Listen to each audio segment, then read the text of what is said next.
안녕하십니까. 오늘 이 시간에는 예술의 다양한 영역에 대해서 좀 간략하게 살펴보는 시간을 갖도록 하겠습니다. 전통적으로 예술 그러면 우리는 시, 소설과 같은 문학, 그리고 음악, 미술, 조각, 건축, 그 밖에 무용, 그리고 최근 들어서는 사진, 영화 등에 관해서 등을 예술이라고 합니다. 그 중에서 대표적인 것들을 좀 간략하게 살펴보는 시간을 갖고자 합니다. 먼저 건축에 대해서 저희가 살펴보려고 그래요. 여기는 이 그림은 지금 현재 광주 아시아 문화전당 본관 건물 일종의 설계도 같은 건데요. 아무래도 지금 광주에는 역사에 남을 만한 큰 건축이 건립되고 있는데요.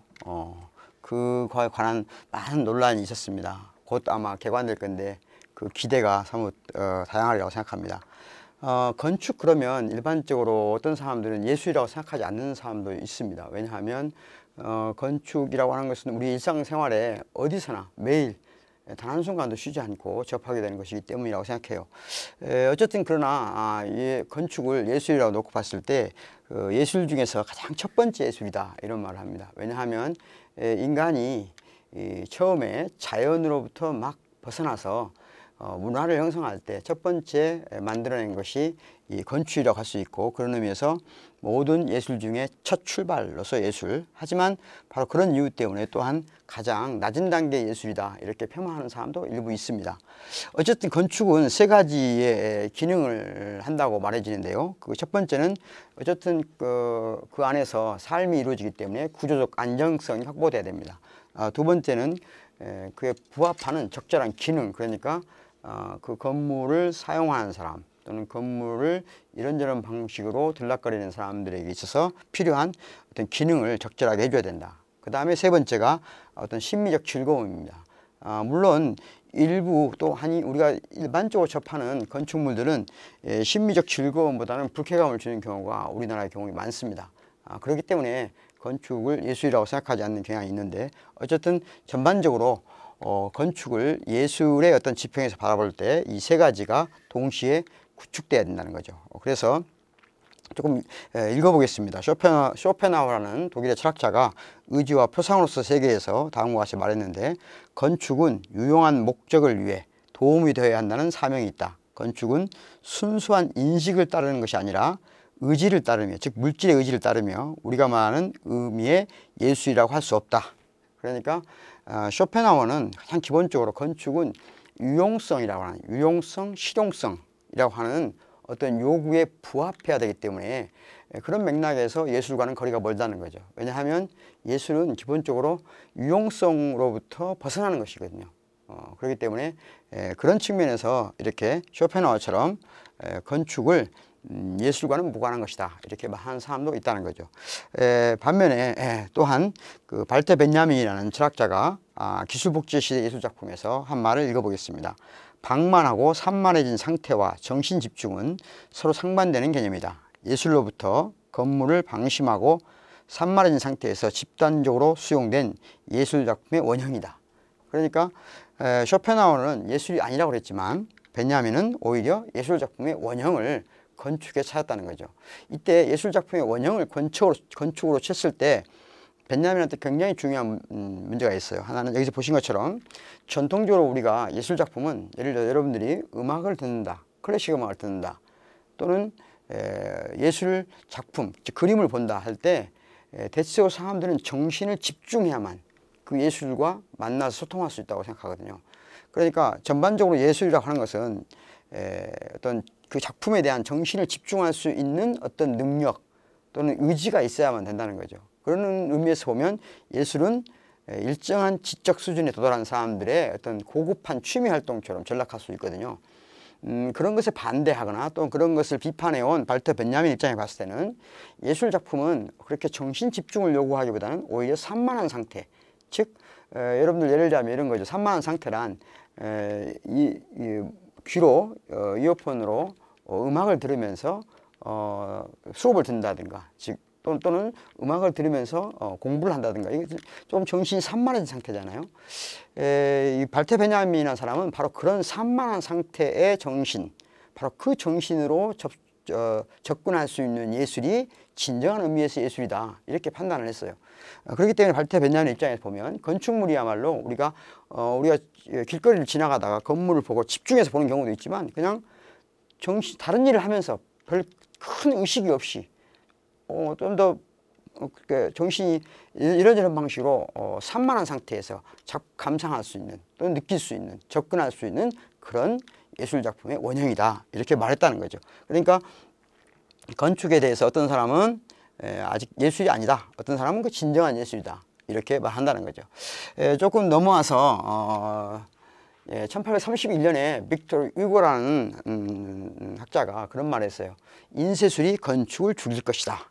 유명한 말입니다. 그러니까 왜 인쇄술이 건축을 죽이느냐 하면, 전통적인 사회, 아직 문자가 인쇄되지 않고 필사되는 그런 시대에는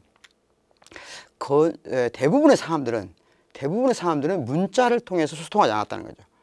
문자를 통해서 서로 소통하고, 문자를 통해서 세상을 이해한 게 아니라 이미지를 통해서, 어떤 만들어진 어떤 물건을 통해서 세상을 이해했는데, 바로 그것이 건축물이었다는 거죠. 그러니까 전통적인 사회에서 건축물이라고 하는 것은 하나의 인간의 언어의 집합물이고, 인간과 인간이 소통하는 언어였다는 거죠.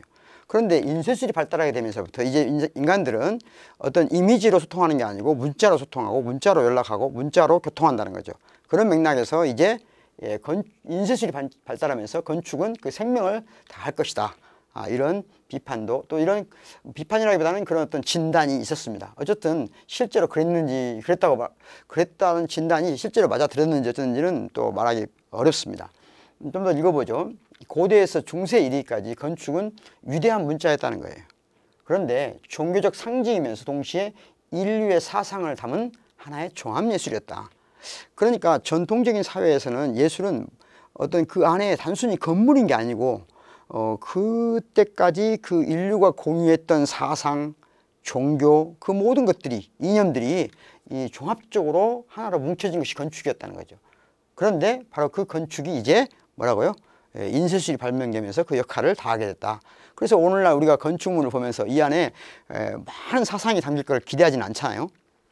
하지만 아무래도 여기 예를 들어서 광주 아시아문화전당 이 건물은 그 안에 많은 사상을 담고 있다라고 설계안에 되어 있습니다. 예를 들면 이제까지 휴머니즘, 17세기 이래로 인류가 구축해온 인간 중심의 어떤 사회인데, 그 인간 중심의 사회가 아니라 인간과 자연이 함께하는 그런 어떤 사상이 담겨 있다고 말하거든요. 거기에 광주 민주항쟁의 어떤 정신이라고 할 수 있는 5.18의 역사가 이 전당을 가득 메울 거라고 합니다. 이런 맥락에서 보면 여전히 현대의 건축물들도 종교적인 상징은 아니더라도 그 시대에 그 지역이 안고 있고 담고 있는 사상의 종합적인 어떤 표현이다라고 말할 수 있다는 거죠. 한번 나가볼까요? 발테 베냐민의 얘기를 들어보겠습니다. 건축의 의의는 일상 깊숙이 참여하는 것에 있다. 인간과 건축 사이에서 무의식적으로 일어나는 상호 가역적인, 이게 중요한 게 무의식적으로 일어난다는 거예요. 무의식적으로 상호 가역적인 동화와 조절작용은 건축이 인간의 삶에 전체적으로 관여한다는 것을 말해준다. 건축을 통해 일상을 변혁하는 것이 가능하다. 그러니까 발테 베냐민에 따르면 우리는 건축물과 일상적으로, 무의식적으로 산만한 상태에서 끝없이 교호작용을 불러일으키는데, 여기서 핵심은 뭐냐면 건축물이 어떤 방식으로 어떻게 배치되고 어떻게 공간을 창출하고 어떻게 길을 만들어가냐에 따라서 우리의 삶을 변화시킬 수 있다는 거죠. 우리가 무의식적으로 우리 삶이 변화된다는 거죠. 실제로 집 안에서도 마찬가지잖아요. 어떻게 방을 구성하느냐에 따라서 우리의 삶이 바뀌겠죠. 건물도 마찬가지입니다.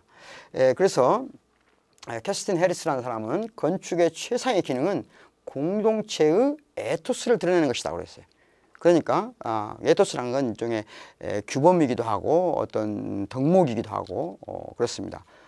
그래서 건축이라고 하는 것은 단순히 기능주의적으로 접근하면 안 된다는 거죠. 어떤 기능을 하는 것이 뿐만 아니라 그 안에 그 세계가, 그 지역이 담고 있는 정신의 총합체다라고 말할 수 있을 것 같습니다. 그런데 아쉬운 것은 우리나라는 보시는 것처럼 발레리 줄레로라는 사람이 쓴 책인데요.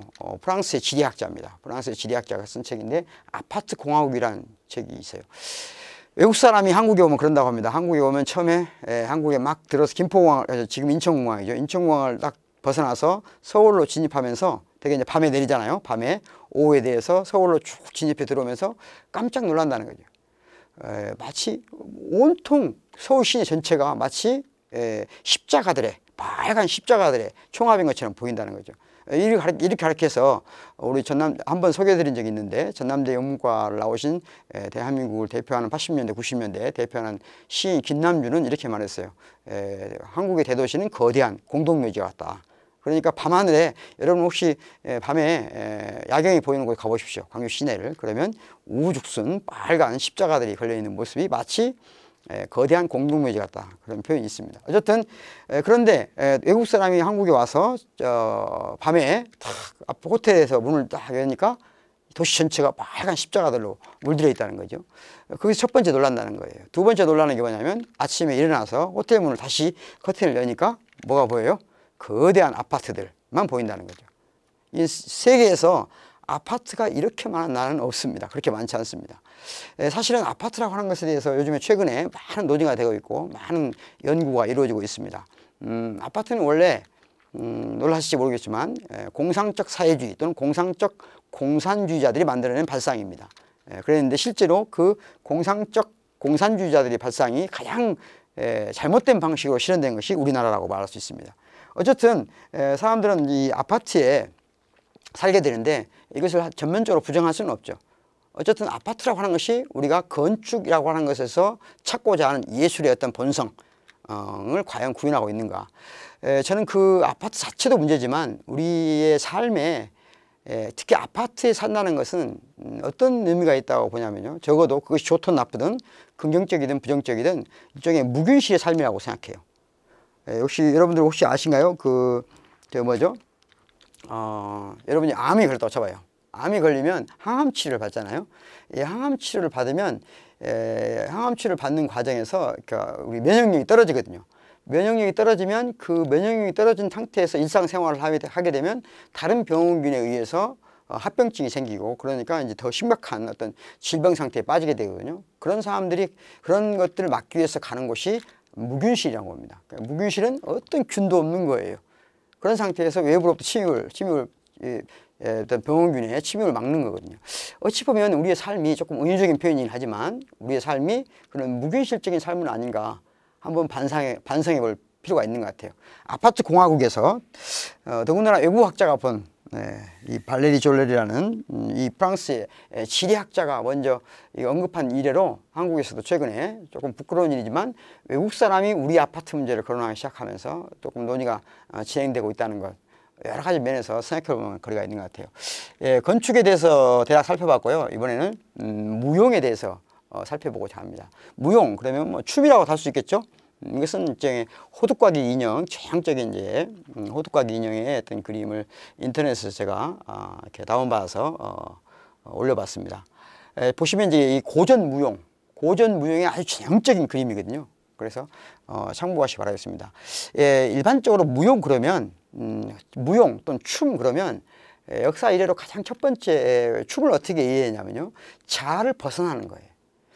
혹시 여러분들은 이제 춤을 어디서 추시는지 모르겠지만 여러분이 뭐 클럽이나 또는 나이트클럽 같은 데 가서 춤을 춘다.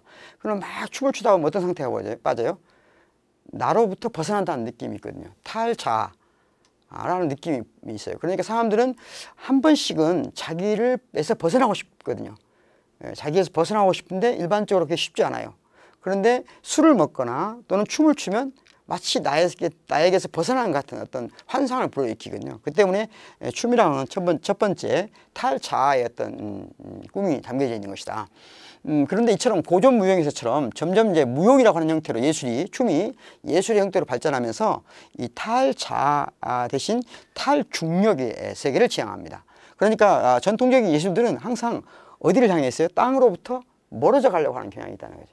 땅에서 멀어져 가려고 하는 어떤 경향이 있고 그런 의미에서 춤이 탈중력의 세계로 가는 몸짓의 예술이다. 이렇게 일반적으로 말해왔습니다. 좀 더 자세히 살펴보면 지상적인 진료적 존재인 인간이, 우리는 그렇죠, 지상에 살아갈 수밖에 없고 어떤 일정한 어떤 물질적인 어떤 조건을 가지고 살아가는 존재인 인간이 우리가 피할 수 없는 죽음을 부정하는 것이다. 죽음을 부정하면서 동시에 자신으로부터 벗어나는 일이다. 그러니까 일종의 무용은 어떤 중력에서 벗어난다는 어떤 느낌은 마치 우리가 죽음의 운명을 벗어나는 것 같은 어떤 그런 지향성을 갖는다는 거죠. 글쎄요, 여러분들 혹시 이제 이런 발레나 그 밖에 전통적인 무용을 봤다면 그런 느낌이 들었을지 모르겠어요. 어떤 환상적인 어떤 지상의 세계라보다는 환상의 세계에서 환상의 세계로 가는 그런 느낌을 주죠. 그런데 이런 고전 발레는 특징이 개성을 드러내지 않는다는 거예요. 비개성적이다. 그러니까 인간들의 아주 구체적이고 개별적이고 어떤 그런 나의 어떤 심적 상태를 드러내는 게 아니에요. 그래서 개성을 무화시키고 따라서 인간적인 몸을 요구하지 않습니다. 비인간적인 몸을 요구한다는 거죠. 그래서 고전 발레는 몸을 일정한 형식에 맞게 변형시키는 거죠. 자연스러운 몸의 형태가 아니라 어떤 일단 형식으로, 양식으로 변형시키면서 정화되는 형식을 취하는데, 그래서 천상을 향한 미화된 몸짓이다, 이런 표현도 있습니다. 그래서 신과 자연이 합일되는 어떤 세계를 지향한다는 거죠. 이게 이제 고전 발레의 아주 전형적인 모습입니다. 반면에 현대 무용은 완전히 다른 길을 갑니다. 아니, 어찌 보면 정반대의 길을 간다고 볼 수 있어요. 현대 무용은 몸의 무게감을 최대로 이용합니다. 그러니까 고전 무용은 몸의 무게를 없앰으로써 무중력 상태로 나가려고 한다면, 현대 무용은 오히려 몸의 무게감을 인정하고 존중하면서 그것을 최대한 이용한다는 거죠. 하늘로 날아가려고 하지 않는다는 거예요. 오히려 지상으로 꺼지려고 한다는 거죠. 이게 차이가 있습니다. 그래서 인간의 몸이 태어난 곳, 인간이 딛고 서 있는 힘의 원천인 땅으로 되돌아가려는 원초적 본능에 충실하다는 거죠. 그래서 자기 몸의 자유로운 역동적 변화를 표현합니다. 그러니까 고전 무용이 조금 부자연스러운 어떤 인공적인 아름다운 모양을 통해서, 몸짓을 통해서 천상의 세계로 날아가려고 한다면, 거꾸로 현대 무용은 내 몸, 내 어떤 마음속에 일어나는 격정을 표현하면서 지상으로 내려가려고 하는 것이 현대 무용의 특징이다. 일반적으로 그래서 현대 무용은 벌거벗은 몸은 이 현대 무용은 대체로 어떤 경향이 있냐면, 글쎄 여러분들 현대 무용을 많이 보셨는지 모르겠지만 옷을 대부분 이제 많이 걸치지 않고 벌거벗은다고 그래요. 현대 무용은. 예전에 제가 조각을 얘기할 때 그런 말씀 드렸는지 모르겠는데 한번 드렸던 것 같은데, 조각도 어떤 표현력의 한계가 있기 때문에 그 외부 옷을 벌거벗은 상태로 표현할 수밖에 없는 어떤 그런 특성이 있거든요. 그런 것처럼 현대 무용도 그냥 인공적인 아름다움이 아니고 자연 상태에서 인간의 심성, 어떤 내면 세계, 개성, 이런 걸 뚜렷하게 표현하기 위해서는 옷을 입고 춤을 추면 한계가 있다는 거죠. 그러니까 오히려 옷을 벌거벗게 되는데, 이 벌거벗은 몸은 가식을 버린 영혼의 가시화를 지향한다. 그러니까 가식, 우리가 지금 우리 옷이라고 하는 것은 일종의 문명이지만 또 다른 측면에서 나를 감추는 것이고 가식이잖아요. 그러니까 이것을 벗어던짐으로써 진짜 내 모습을 오히려 보이게 하려고 하는 것이다, 이런 의미가 있습니다. 그래서 벌거벗은 몸은 세계 속에 갇혀있기를 그만두고 새로운 세계를 향한 몸부림이다. 그래서 조화로운 몸짓을 거부하며 뒤틀린 현대를 고발한다는 거죠. 그러니까 이제 현대 무용에서는 몸은 더 이상 어떤 조화로운 상태를 지향하잖아요. 오히려 부조화 상태를 고발하는 거죠. 이것은 마치 무용만 그런 게 아니고 현대 예술 전반이 그런 흐름으로 간다고 볼 수 있겠습니다. 그래서 예를 들자면 무용 그러면 아주 고전 무용에서 가장 대표적인 무용 그러면 지젤입니다. 지젤인데, 제가 초반부에 우리 김연아 선수가 지젤을 가지고 연기를 했다는 얘기 드렸습니다. 그런데 그 지젤이라는 고전 무용을 마츠 에크라는 사람이 1982년대에 현대 무용으로 완전히 전환된 새로운 모습을 보여줬어요. 그 모습에서 대개 출연자들이 벌거벗은 형태로 지상으로 내려앉으면서 감정과 욕망과 어떤 갈등을, 그리고 뒤틀림을 표현하려고 했다는 거죠. 그런 무용의 구성 요소를 우리가 흔히 에너지, 시간, 공간, 형태 등으로 말하는데, 이런 것들은 여러분들이 조금 더 시간 내서 기회 되면 살펴보시기 바라겠습니다. 다음은 연극입니다. 연극에 대해서 여러 이야기를 할 수 있겠지만 저는 뭐 여러분들이 이미 많이 알고 있기 때문에 많이 알고 있거나 여기저기서 공부할 수 있기 때문에 연극의 일반적인 이야기는 하지 않겠습니다. 단 연극하면 반드시 알아야 될 한 분을 소개해 드리고 싶어요. 그분은 뭐냐면 여기 베르톨트 브렉히트라는 분입니다. 베르톨트 브렉히트라는 독일의 극작가이자 사상가이죠. 이분이 이런 말을 했어요. 진리를 안다는 것은 진리를 모른다는 것은, 진리를 모르는 사람은 그냥 한갓 머리가 나쁜 것이다. 머리가 나쁜 사람이다. 그런데 그 진리를 알면서도 거짓말을 하는 사람은 일종의 파괴자고 폭군이다. 이런 말을 했어요. 그러니까 진리를 모를 수는 있지만 알면서 사기를 치는 사람, 이 사람이 아주 나쁜 사람이다, 이런 말을 한 독일의 베르톨트 브렉히트라는 극작가가 있는데, 이분이 이 연극의 역사에서 아주 중대한 하나의 새로운 어떤 뭐랄까요, 어떤 표현 양식을 만들어내는데, 그것이 낯설게 하기, 또는 우리말로 낯설게 하기를 좀 한자 표현으로 생소화라고 하는, 생소하게 만든다는 거죠. 생소화라는 표현을 쓰는데 독일어는 verfremdung이라는 표현입니다. 그것은 뭐냐면, 우리가 연극을 보다 보면 어떤 경향이 있냐면, 연극을 보다가 나도 모르게 그 주인공에 빠져들어가죠. 주인공에 빠져들어가서 내가 거기에 감정이입을 해요. 감정이입을 하고, 그러면서 주인공처럼 생각하고 주인공이 유도하는 쪽으로 내가 흘러가거든요.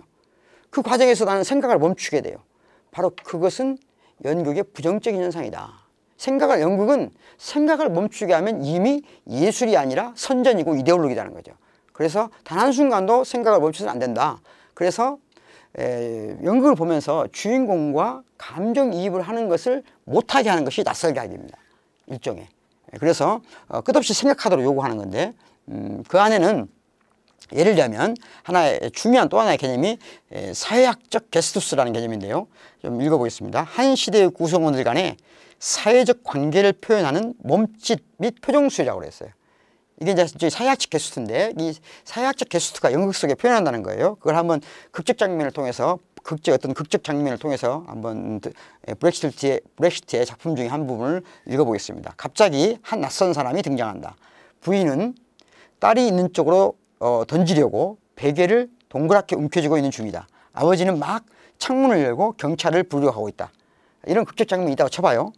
여기서 우리는 사건의 흐름이 중단된 순간 일상적인 것들이 낯설고 제가 좀 잘못 쓴 것 같은데요. 낯설고 뭔가 소원하게 비침을 알 수 있다는 거예요. 그런데 이게 무슨 말이냐면, 어찌 보면 한 가정 내에서 아주 흔하지는 않지만 있을 수 있는 일이잖아요. 뭔가 던지고 경찰을 부르고. 그런데 이 장면이 멈춰지는 순간, 그 순간의 어떤 장면 안에는 여기 말하는 사회적 게스투스가 표현된다는 거예요. 그러니까 연극은 어떤 그 일상 속에서 경험할 수 있지만, 그러나 우리가 의식하지 못하는, 특별한 의미를 찾아내지 못하는 어떤 장면을 포착해내서 그 장면 안에서 사회적인 게스투스를 보여준다는 거죠. 그러니까 그 시대 구성원들이 어떤 그들이 맺고 있는 관계를 몸짓으로 또는 표정으로 드러내는 어떤 한 극적 장면을 드러내는 것이 진정한 예술이다, 연극이다라고 말하는 겁니다. 말이 좀 어려운다는 생각이 드네요. 어쨌든 좀 나가보죠. 쫓기는 개와도 같은 사람의 눈초리는 어떤 사회적 요인이 한 인간을 동물적 수준으로 전락시킬 수 있는가를 보여주는 한에서 사회적 게스투스가 될 수 있다. 그러니까 어떤 극 중에 혹시 여러분 쫓기는 개의 모습을 본 적이 있나요?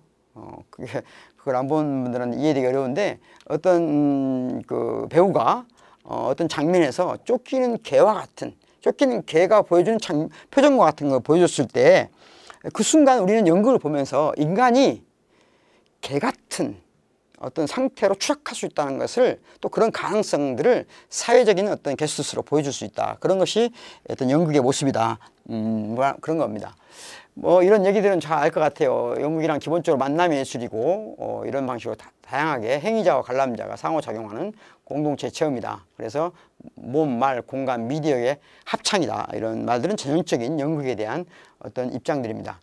연극은 좀 더 연극에 관련된 하나 브레히트 얘기를 들어보면 리얼리즘에 입각해서 글을 쓴다는 것은 형식의 문제가 아니다. 사회적 인과관계 기반에까지 도달하는 데 방해가 되는 형식 요인들은 모두 사라져야 한다. 반대로 사회적 기반까지 도달하는 데 도움이 되는 형식들은 모두 동원돼야 된다.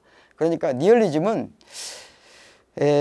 사회적 리얼리즘이라는 것은 표면을 드러내는 게 아니다는 거죠. 그것의 그 바닥, 어떤 그 표면적인 모습의 바닥에 들어있는 어떤 내밀한 관계들을 들춰내는 것이고, 그것을 위한 형식이라면 그것이 어떤 것이든 관계없다. 그래서 리얼리즘은 형식이라기보다는 어떤 본질을 찾아가는 어떤 과정이다. 이런 유명한 말을 했습니다. 그 밖에 한 말 더 읽어보죠. 연극은 실제로 관객 안에서 발생하는 새로운 의식의 전개이자 새로운 의식의 생산이다. 이 새로운 의식은 다른 의식들과 같이 불완전하지만 불완전함 그 자체에 의해 움직이는 의식, 성취된 거리, 지칠 줄 모르고 작동하는 비판 작업에 의해 움직이는 의식이다. 연극은 새로운 관객의 생산이다. 이 새로운 관객은 연극이 끝난 곳에서 시작하는 배우이며 연극을 삶 속에 완성하기 위해 출발하는 배우이다. 멋진 말이죠. 이것은 알투세르라는 철학자가 한 말입니다. 그러니까 연극은 일종의 연극 그냥 이야기로서 보고 끝나는 게 아니고 새로운 의식을 만드는 어떤 과정이라는 거죠. 그러니까 현실을 비판하고 그러면서 이 시대에 없는 새로운 의식을 찾아가는 과정이다. 이렇게 본 겁니다. 뭐 음악에 대해서 좀 더 살펴볼까 해요. 음악도 물론 너무 많은 내용이기 때문에 다 말할 수는 없고 간단한 이야기 정도만 살펴보고 지나가겠습니다. 음악 그러면 피타고라스라는 사람 아시죠? 철학자이고 고대 그리스 철학자인 피타고라스가 그랬어요. 우주의 조화와 음악의 조화는 수의 조화에 기초한다. 그러니까 우리는 동양 특히 한국의 음악의 세계는 수하고는 조금 거리가 있는 것처럼 보여요. 어떤 분절된 수가 아니고 지속적인 선의 어떤 의미가 강한데, 서양 사람들은 마치 이 우주의 조화가 그렇듯 음악도 수의 조합이다 이렇게 생각하는 경향이 강했고, 실제로 피타고라스 같은 사람들은 어떤 수의 어떤 비율에 따라서 세계를 음악을 해석해 왔다는 거죠. 보에티스 같은 사람은 음악을 세 종류로 구분하는데, 예를 들어서 실제적 음악, 인간적 음악 또는 우주적 음악. 그러니까 실제적 음악은 우리가 일반적으로 오늘날 보면 뭐 실용음악이라고 할 수 있겠죠. 음악 일반 가리키는 것이고, 인간적 음악, 우주적 음악은 좀 형이상학적인 음악입니다. 플라톤은 인간의 영혼에 좋은 영향을 미치는 음악과 나쁜 영향을 미치는 음악으로 구분했습니다. 그래서 어떤 이데아의 어떤 세계를 향해 가는 음악은 좋은 음악이고, 우리의 정서, 감정 이런 것들을 충동질하는 음악은 나쁜 음악이다. 뭐 이런 말들을 했는데, 이런 이야기들은 그렇다는 것이지 오늘날 우리가 그렇게 받아들여야 된다 또는 그것이 옳다 이렇게 말하기는 어려울 것 같습니다. 조금 현대적인 음악에 대한 이야기.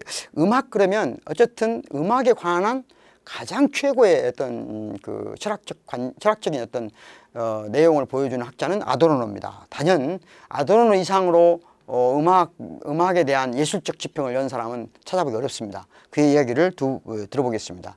전체 현대음악은 그의 주도권에 대한 저항으로부터 발전되었으며, 그럼에도 불구하고 현대음악의 모든 요소는 바그너 자신에 기대어 있다. 바그너의 음악은 자체 내에 어떤 파심적인 것을 선취하고 있다. 이분이 바그너거든요.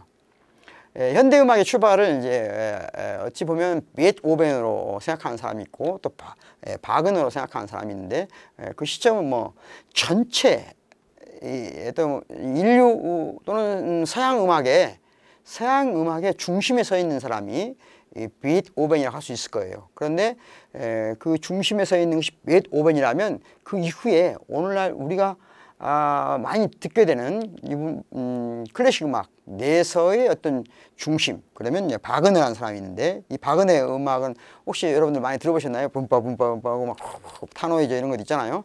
막 어떤 사람을 미치게 만드는 그러면서 막 사람 흥분되게 만들고 그런 어떤 그 묘한 그 매력이 있는데, 그 음악 속에는 어마어마한 새로운 어떤 현대음악의 어떤 특징들이 등장하게 되는데요. 특히 이제 음악 속에 음악의 극적 요소를 집어넣는, 그러니까 음악 속에 다른 모든 문학적 예술적인 요인들을 음악으로 끌어당기려고 하는, 그래서 음악이 그야말로 모든 예술들을 포용하고 포함하는 어떤 예술적인 예술로 만들려고 한 사람이 이 바그너입니다. 그래서 바그너는 악극이라고 하는 것을 새로운 이태리에서 있었던 오페라와 비교될 만한 어떤 악극을 창출한 사람인데요. 어쨌든 그렇지만 이분이 나중에 나치에 의해서 많이 이용당한 것도 사실입니다. 뭐 어쨌든 그것과 무관하게 현재 오늘날에도 가장 많은 세계인들이 듣는 음악을 만든 사람입니다.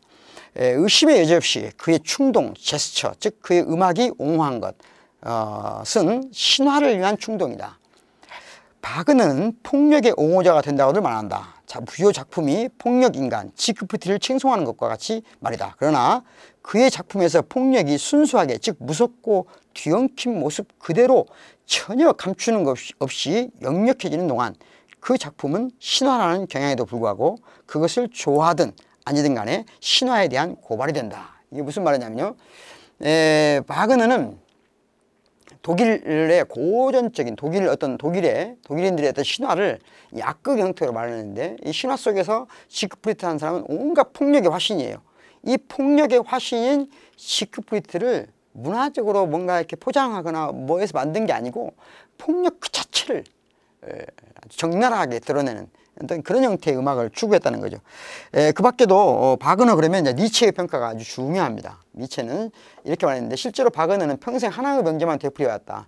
자기 음악이 단지 음악만을 의미하지 않는다고 말하지요. 음악 이상을 의미한다고 말하지요. 음악보다 더 무한히 많은 그 이상의 의미한다고. 단지 음악만이 아니라 단지 음악만이 아니다. 어떤 음악가도 이렇게 말하지는 않았습니다. 아까 말씀드렸죠. 바그너는 모든 예술을 다 음악 속에 포함하려고 했다. 그런 어떤 웅장한 꿈을 가진 그런 음악가였습니다. 음악에 대해서 자세히 말씀드리지 모르겠지만 기회 되면 바그너의 음악을 들어보시기 바라고요. 그보다 조금 더 나아간 어떤 그 파시즘적인 그런 강력한 폭력적인 그러면서도 막 사람을 이글거리게 만드는 그런 음악이 아니라, 미칠 것 같은 예민한 감수성, 그 안에서 쓰러져간 사람들의 영혼을 표현하는 음악에 관심이 있는 사람이라면 구스타프 말러의 음악을 들어보는 것도 추천하고 싶습니다. 저희가 오늘 몇몇 예술 영역에 대해 살펴봤습니다. 다음 시간에 이어가도록 하겠습니다. 수고하셨습니다.